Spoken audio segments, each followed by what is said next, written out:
inovasi dan inspirasi.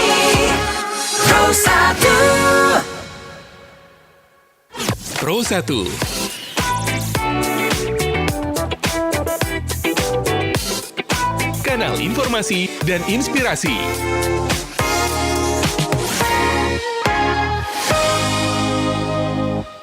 Terima kasih masih bersama kami pendengar. Anda masih bersama saya Cak Masita.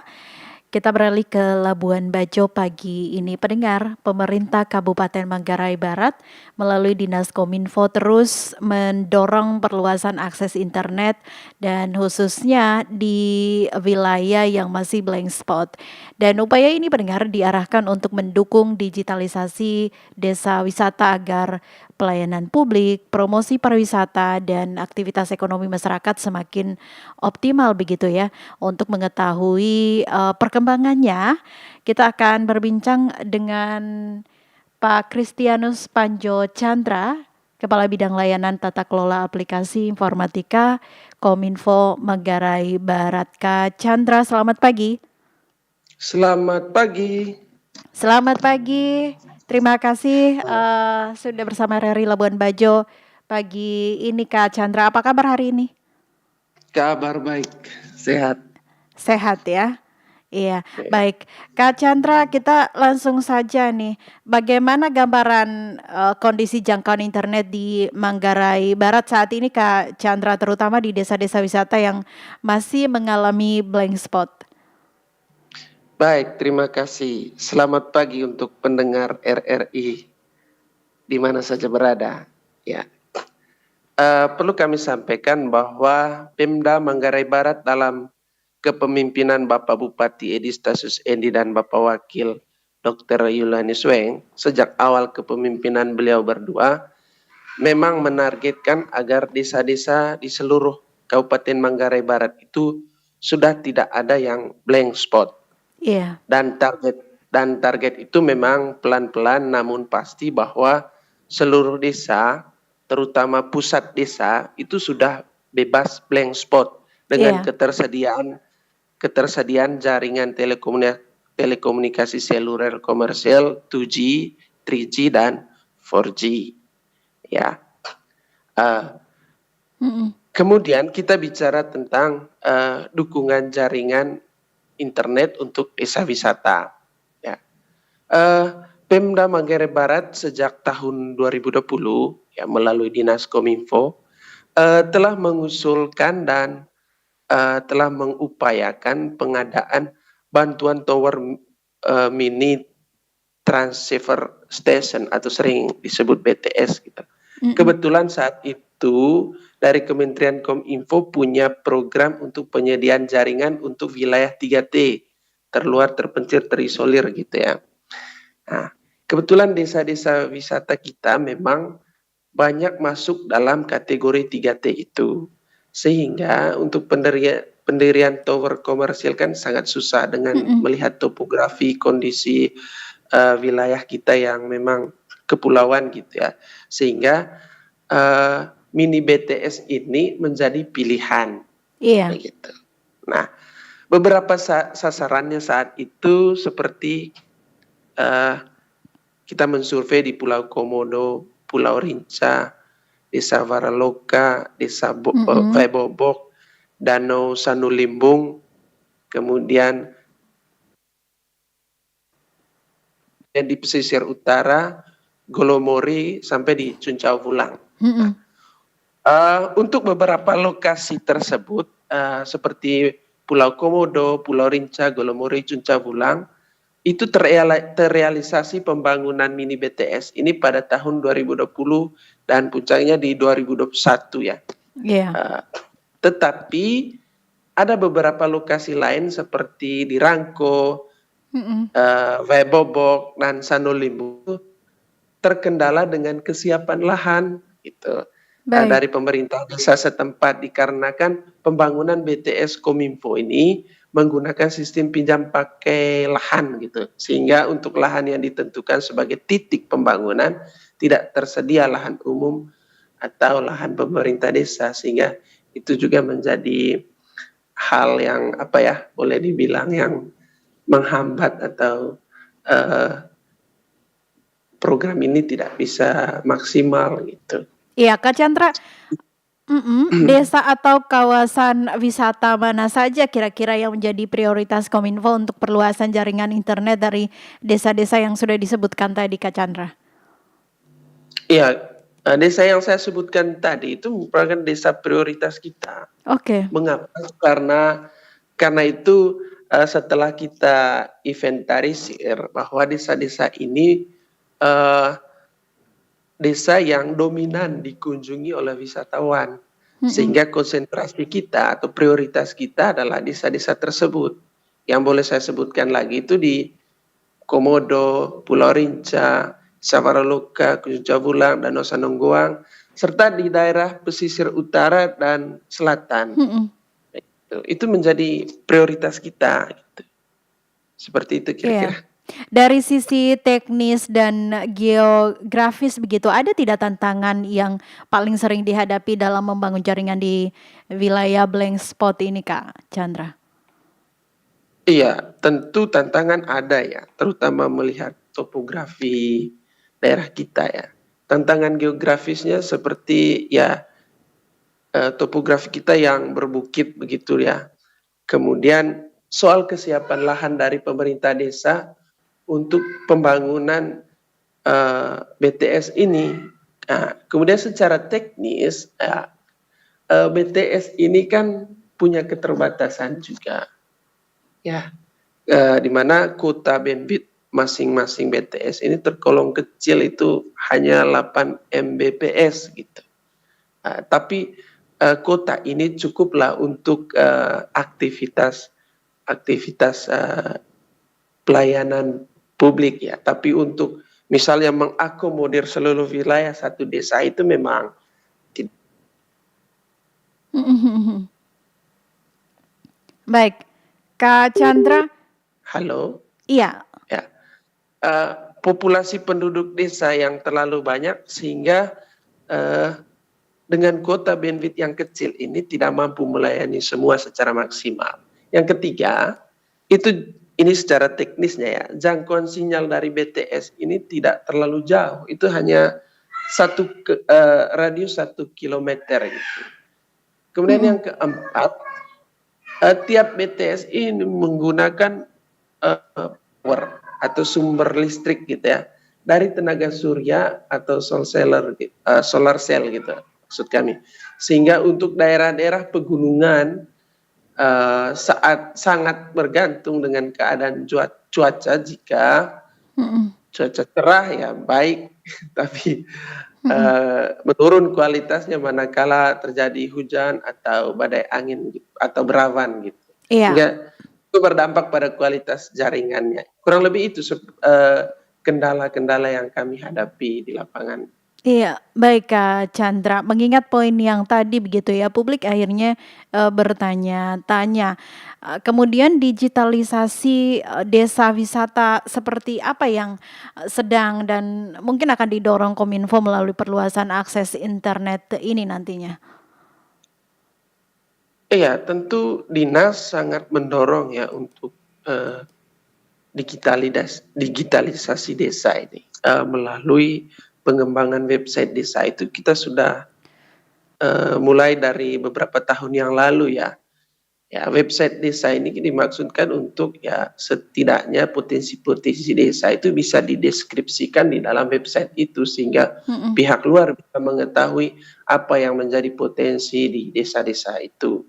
Kemudian kita terus mendorong untuk proses administrasi keuangan dan administrasi kependudukan di desa itu sudah berbasis pada aplikasi ya.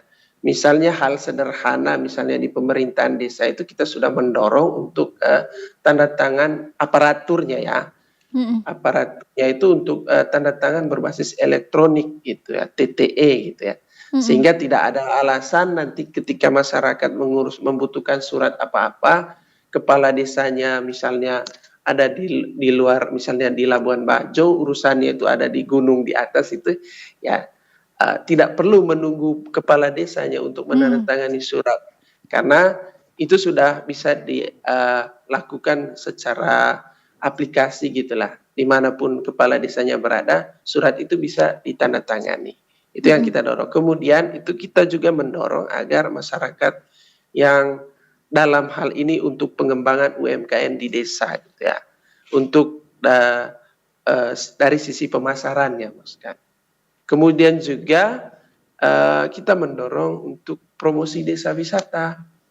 Ya, sekarang kan dengan platform media sosial itu kan ya, itu memberi kemudahan sehingga kita mendorong, Kominfo mendorong agar ini ya akses internet yang sudah tersedia ini ya digunakan untuk promosi desa wisata ini gitu. Ya, Iya. kurang lebih seperti itu kira-kira. Kak Chandra, bagaimana peran aplikasi dan layanan digital dalam membantu promosi desa wisata serta pelayanan kepada wisatawan begitu? Ya, impact-nya luar biasa ya. Kita melihat saat ini peran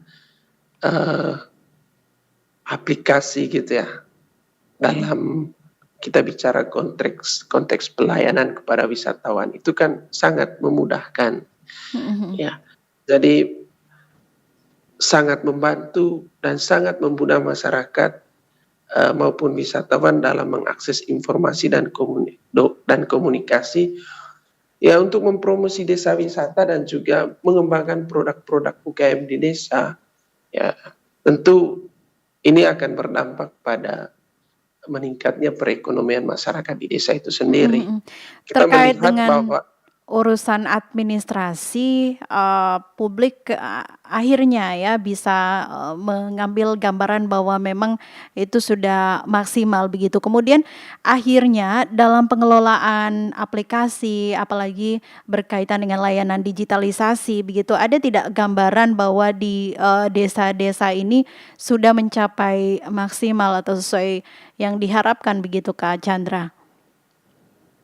iya, kita sedang mengupayakan, tapi kita melihat progres akhir-akhir ini kita ambil contoh saja desa-desa wisata atau desa-desa lainnya yang memang sudah memanfaatkan teknologi atau memanfaatkan aplikasi ini ya.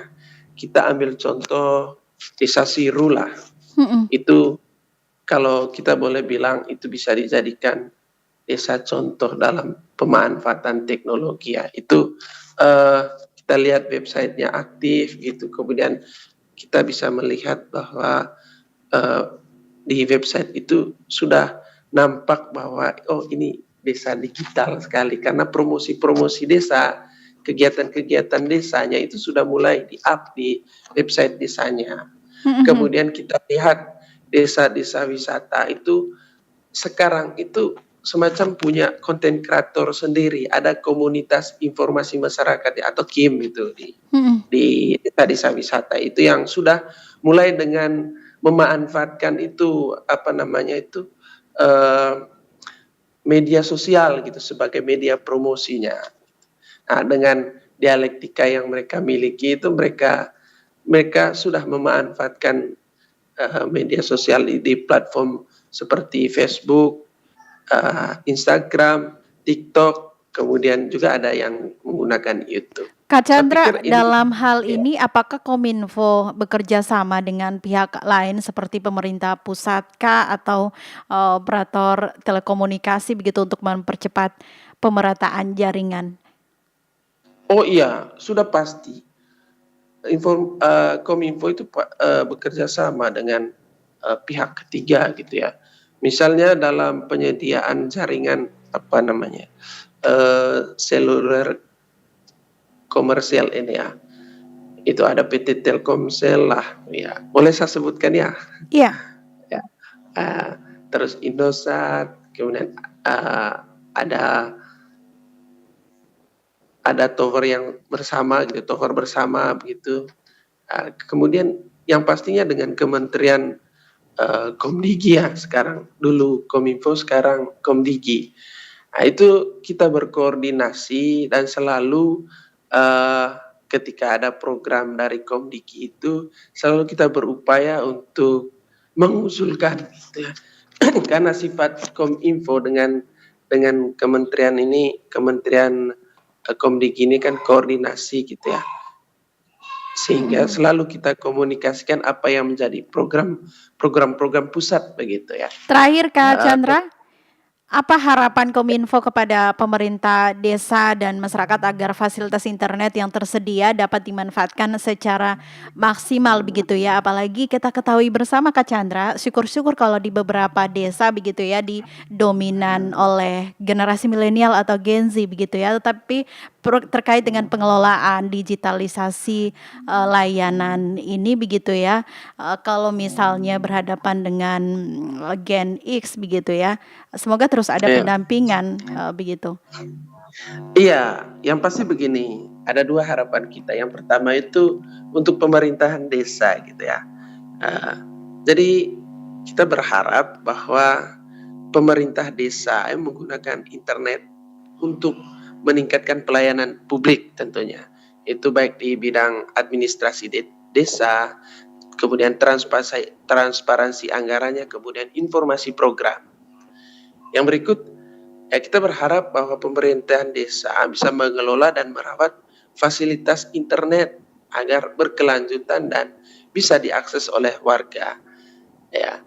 Kemudian yang ketiga, kita mendorong literasi digital melalui pelatihan atau pendampingan bagi masyarakat. Nah, itu bagi pemerintah desa.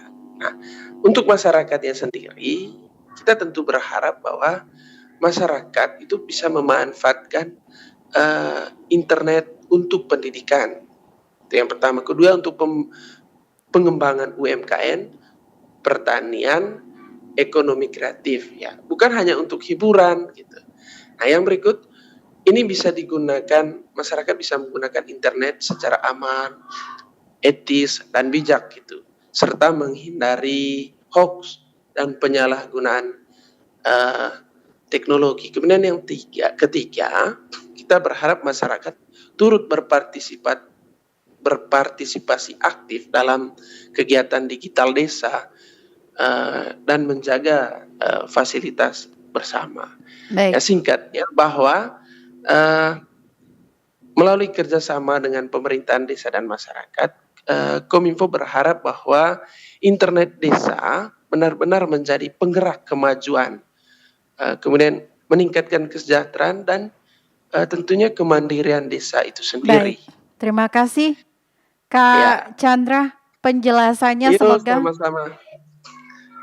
Ya, perluasan jangkauan internet ini dapat mempercepat digitalisasi desa wisata dan juga mendorong kemajuan ekonomi masyarakat di Manggarai Barat ya. Kemudian juga terkait dengan pengelolaan digitalisasi, pelayanan digitalisasi begitu ya. Semoga terus ada pendampingan secara terus-menerus agar maksimal begitu hasilnya untuk dikelola oleh pihak desa. Siap. Terima kasih, itu harapannya. Ya. Kak Chandra, selamat pagi. Selamat melanjutkan aktivitasnya kembali. Siap, selamat pagi. Ya, terima kasih. Pro 1